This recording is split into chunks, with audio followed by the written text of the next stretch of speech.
Good morning. It's Jeneen from Jeneen Cares, where we are caring, achieving, restoring, empowering, and supporting our youth for the future. We are building legacy leaders by just having legacy leaders across the country, across the county of Frederick, Maryland, just come on and pour a little bit of their selves, their stories out to others in the world to be a benefit of someone who might be motivated by their stories. And so I believe wholeheartedly that it's our experiences that really shape us to be phenomenal leaders. And I am excited to welcome Mrs. Katie Erickson, who is a phenomenal teacher leader in Frederick County. And so she's going to share a little bit about herself, her community service, her kind of a short story of how she got to where she is today. And I can just tell you, she is amazing. I had one conversation with her, and I don't remember if it's via email or by phone. And I was like, this is a rock star right here, a legacy leader.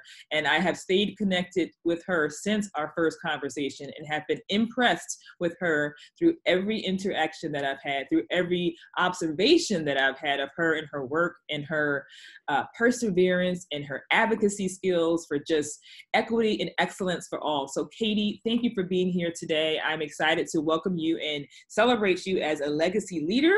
And just tell us a little bit about yourselves and your background and what you're doing and kind of your passions in life.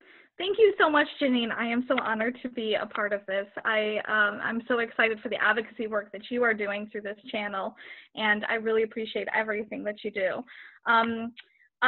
My journey kind of began when I would say more so when I was in high school, and I grew up outside of Chicago, and I come from a family that is extremely emotionally supportive, and I'm very grateful for that. We definitely had some hardships growing up, especially I would say financially. And I worked a lot with my dad because part of my journey, I feel like, is also part of his journey in terms of being a part of the LGBTQ community. And a lot of the advocacy work that I was trying to do back in high school kind of helped to shape me shape who I became today in terms of advocacy for all and equity. And as I got into college, I realized my passion for anthropology. So I pursued a degree in cultural anthropology and also in Spanish. And during that time, I was able to go live abroad in Merida, Mexico, where I focused a lot on building bridges for education for students who didn't have access to it because they were in some of the poorest communities outside of the city of Merida. And we worked with nonprofit organizations to help bring education to students. And then I realized, you know what, after I graduated, I really wanted to pursue the social justice side of education and kind of understand what that was all about. And I decided to apply for grad school at the University of Maryland and pursue a degree in education.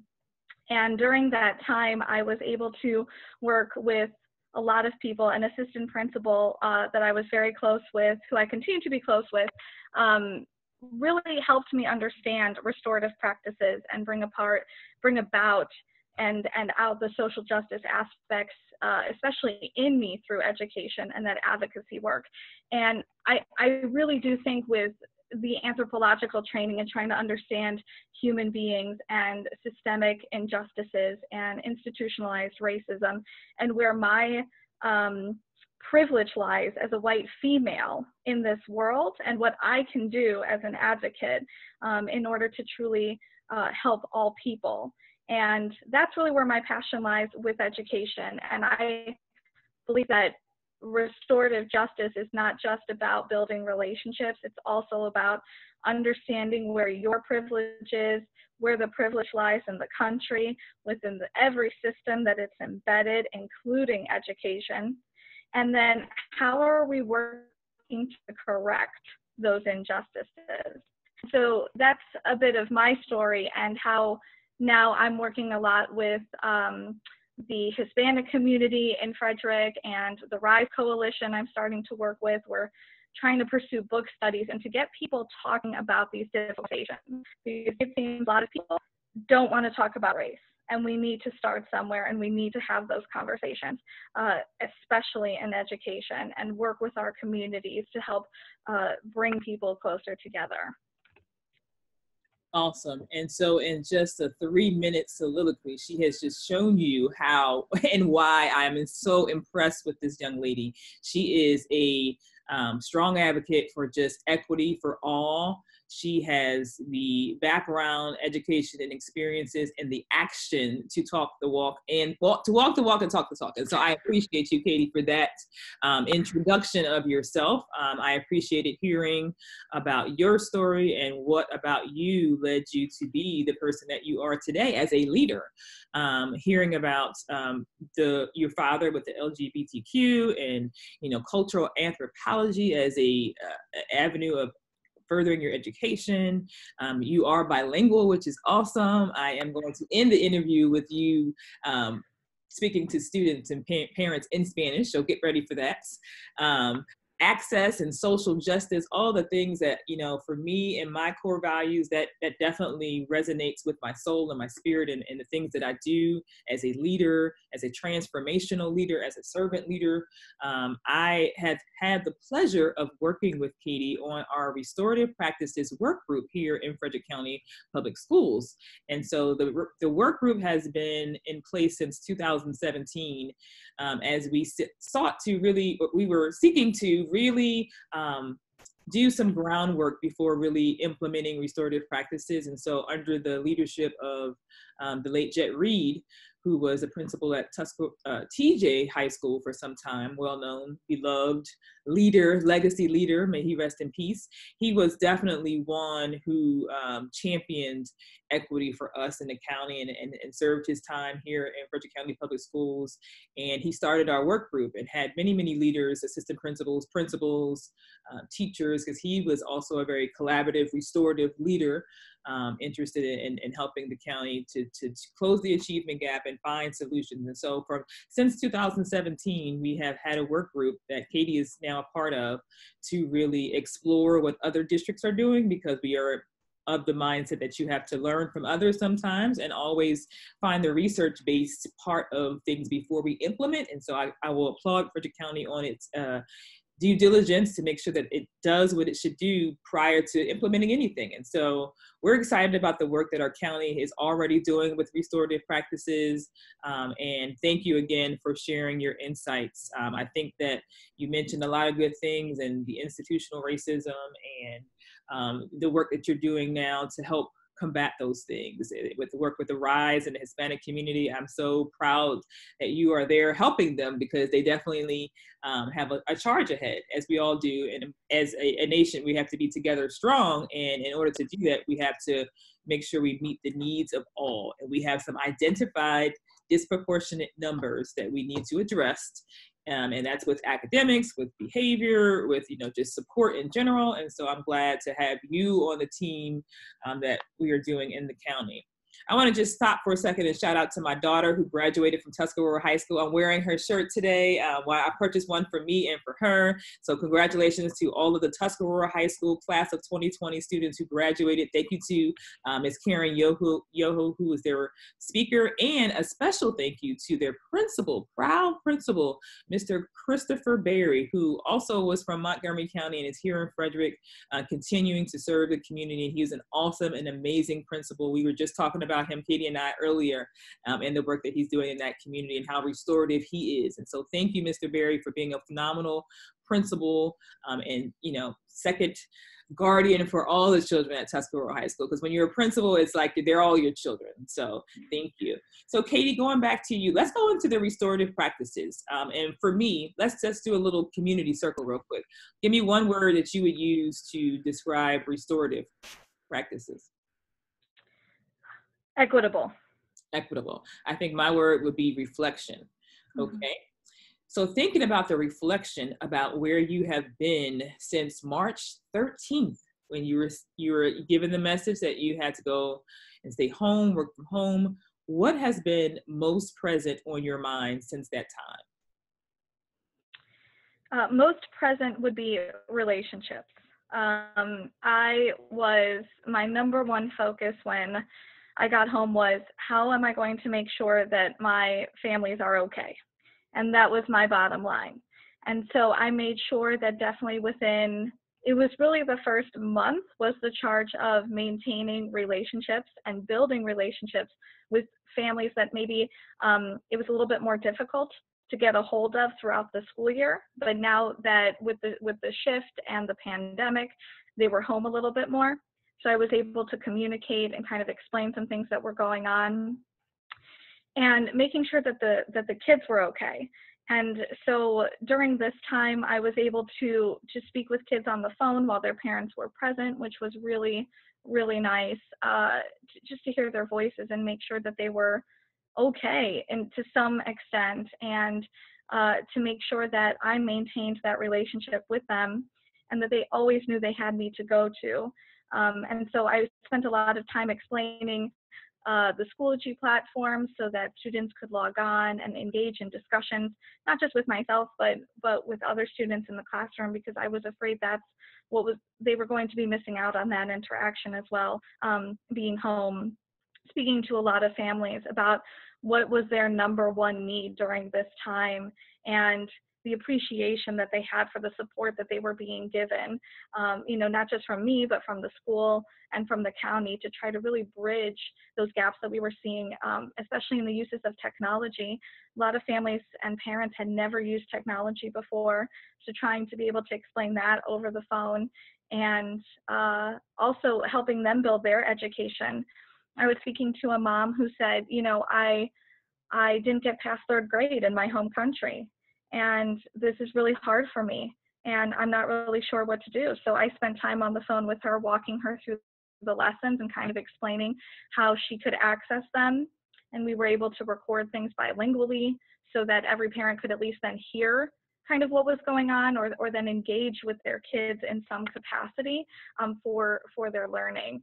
And so it really does come back to maintaining that relationship, because I think before instruction, before we focus on those academics, the relationship has to be there, regardless of whatever capacity we are teaching in.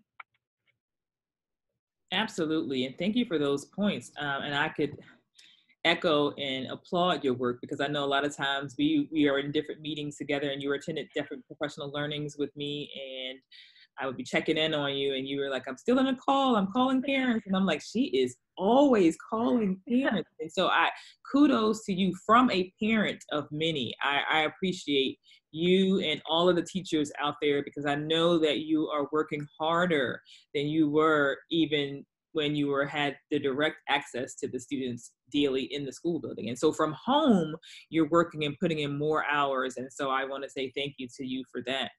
I am proud also of our technology and how we have kind of been prepared to be able to address that. But I do also notice and observe the challenges that also exist with some of our families. And in the building that you're in, you get to see a lot of that. And so I appreciate all the staff members in your community for going above and beyond and doing whatever it takes to make sure that all students are served.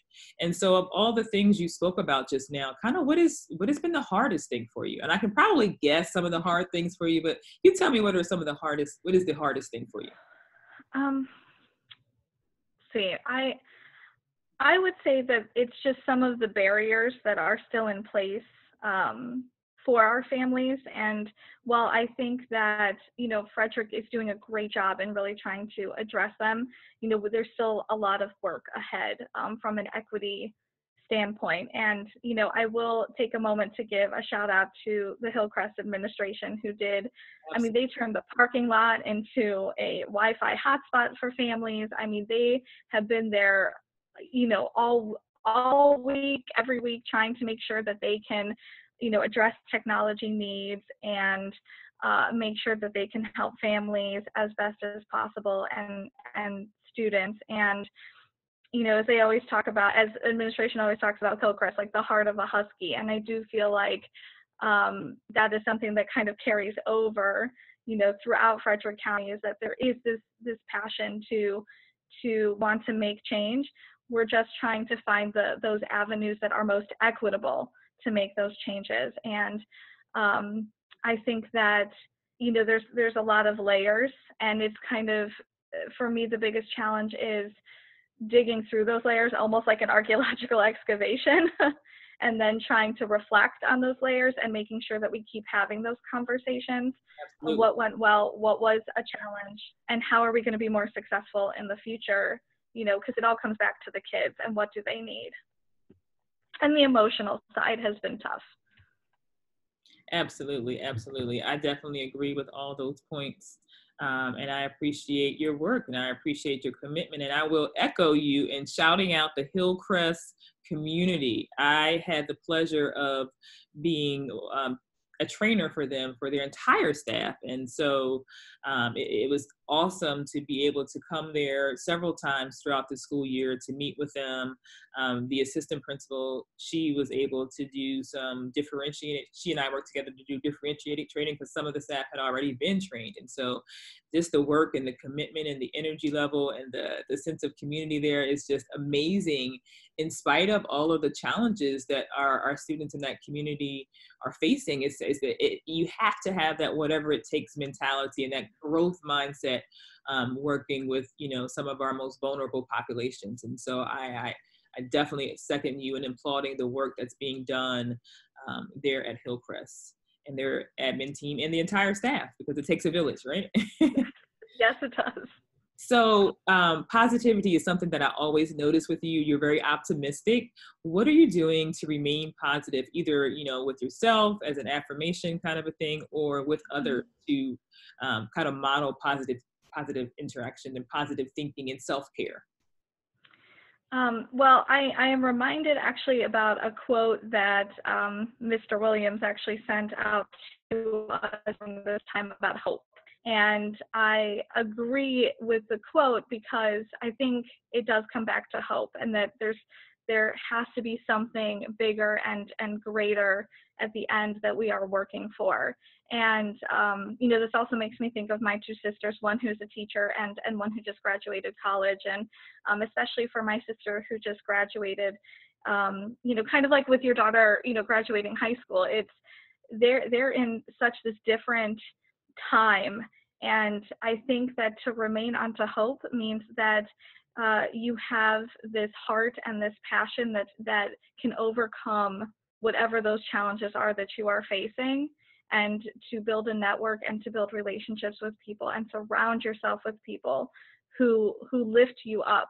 And that's kind of what I take away from maintaining that positive mindset no matter what, because it does help. It helps your body, it helps your mentality, it helps your, emotional connections. And I feel like if we can hang on to hope, then there's no stopping us. Absolutely. Absolutely. And I think hope is very directly aligned to motivation. And so I love how you said the empowered, because that's a piece of my tagline, which is lead, learn all you can learn, empower others, and surround yourself with people who can empower you, and then act with an action plan and dream big. And so all those are connected. If you're dreaming big or encouraging someone to dream big, then you're providing hope. And so thank you for that quote. I think that's amazing.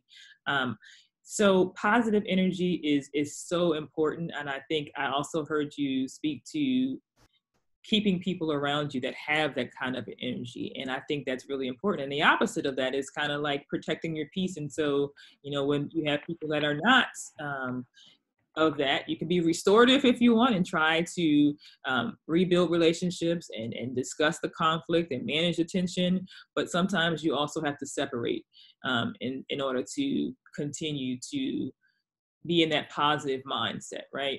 And so I think that I appreciate our community members for being reflective in this time right now. And I appreciate those who are working together to combine efforts to be advocates for equity and excellence, basically. That's just a long story short, right?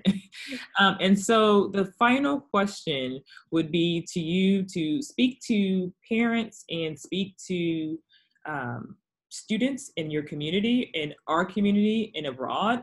And so if you could first start with perhaps thanking the administration by name, it's fine. If you call out the assistant principal, the principal, and the behavior support specialist who kind of speak to them first, giving them some thanks, and then talk directly to parents and students about just messages of hope.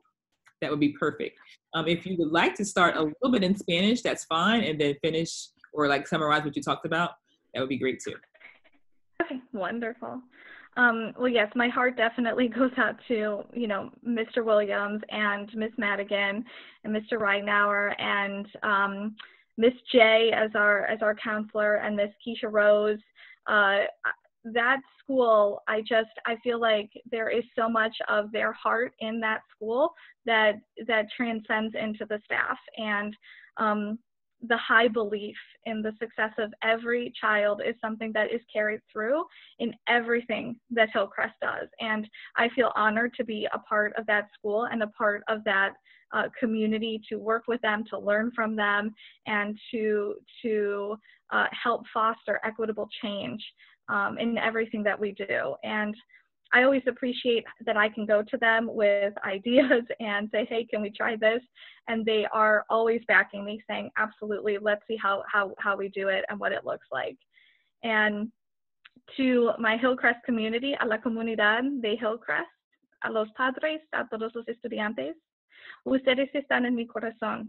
Y por favor, tengan la esperanza que podemos hacer lo que vamos a hacer para que todo esté bien.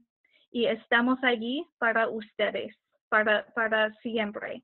Vamos a ayudar en cualquier capacidad, podemos hacerlo.